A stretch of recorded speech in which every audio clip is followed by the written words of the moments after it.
All right, I'm out here with Coach Calvin right before the weigh-ins. Last time we met, I dropped off the belt. You said he loved it. Man, no, Tank said he loved it. Yeah. Tank, he gonna put it in his house. He was looking at it. Matter of fact, you gonna see a video on this video Tank looking at the belt. Right, oh wow. You know what I'm saying? I'm waiting for you to put your video up so I can feed it to him. You know what I'm saying? Because you did a nice video explaining all the sponsors that's on the belt, telling them what the belt means, explaining everything in detail. You know what I'm saying? I couldn't do that because I couldn't remember all of it because you know the history of the belt, man. And I appreciate that from me, from Tank to you. Man, I gotta tell you too, on that night, man, my daughter went 2-0, won both her matches, man. I'm so proud You of had her. a great night. A great night. You had a great night. And great things more to come. You know what I'm saying? Because if you're doing right, right gonna come back to you. Now, Coach, I gotta ask you about this, man. Outside the Tank, I want to talk about Demond and his demeanor right now.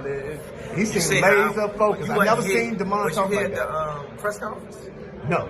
Yo, I never heard Demond talk like that. That was a little. I was sitting down. I felt it in my chest. Because I was saying to myself in the corner, like, oh man, come on, man, stop being a nice guy, stop being a nice guy. All of a sudden, he just went out to boom. I said, that's the Demond we looking for right there. So he understands what he got to do. Boom, boom, understand what he's got to do. It's gonna be a war. Yeah. He talking. I heard him talking on Punch Drunk Boxing, man. He talking about he want to break some ribs. I'm like, whoa. He said he want to make a war out of this. It's going to be a war. And I know Boo Boo thinking he's going to press him out and all that. It's easy to hit a man and come to you. Ain't that type of demand. Nah. I was telling people, if you take your hands, your two thumbs, and put over his wins and whatever, you'll see his ratio of knockout is up there. How do shirts turn out for you? I haven't had a chance to put them down and came straight down here. You know what I'm saying? But I can't wait because I already know your work already. What can people expect on tomorrow night? I know you want to make a huge statement for that 135. I'm like everybody else. Right now, I'm worrying about the scale. Not saying not, but that's the first fight. You know what I'm saying? This first fight with the scale with Tank is, I want to see him come in there and stand on there and be professional with it. That's what I want to see. That's the first fight. Once the scale situation is over with, we got to fight. You've always said it. Every time I talk to you always say that. Got to fight. And that's all I'm waiting for. I'm waiting to see how Tank deal with all this noise. You know, I had to ask you this, Coach. How was it handling this with Tank being on his own without Mayweather Promotions? How was that experience growing through this camp and through this whole process? Great to tell you the truth, man, because the moments that the Rise podcast was there, and I said, yo, y'all didn't pick up the camera. They said, man, this shit was so intimate.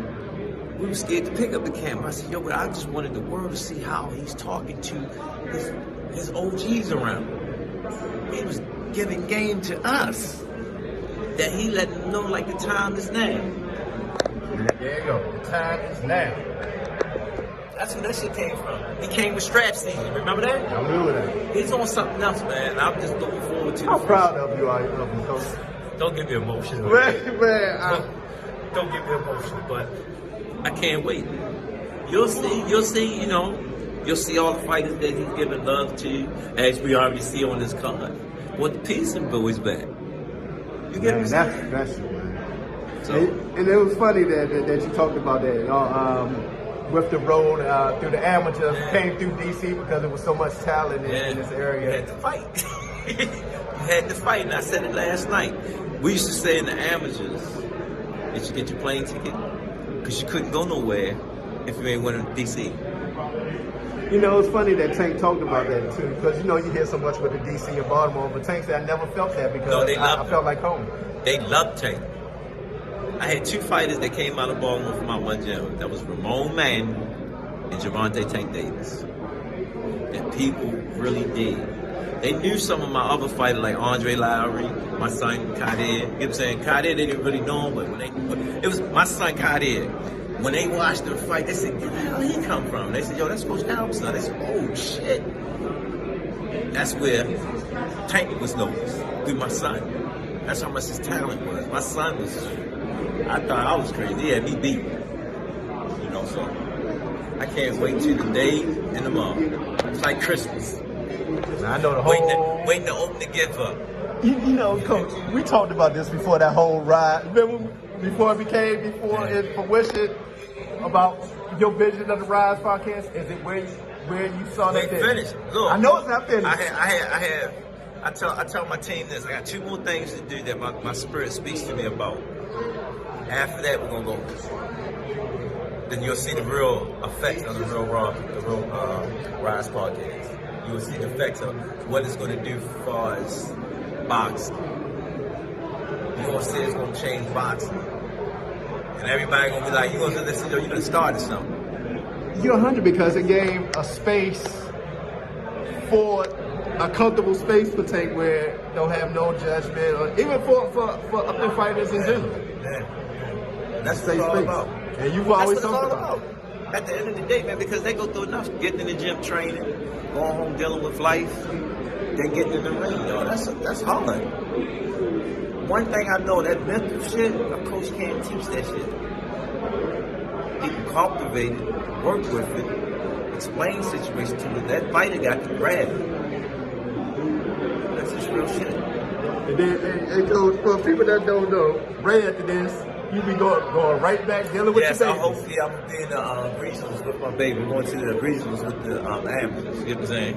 And just hang out with them, you know, just hang out with them. It's important for them to have you there. Because I normally don't have a chance to go, but we went last year, and Time Machine, one of my hot kids, he said, man, I love Coach Calvin go, man, because he make it serious, but he let us be ourselves. I said, because it's a venture to get you ready for what you really want to do. You know what I'm saying? To understand, it's still a job, but at the same time, have fun at the job. Hey, man, I appreciate your time as always, Coach, man. Appreciate there you have it, Coach Calvin Ford on the ropes, the family. We out. Thank you.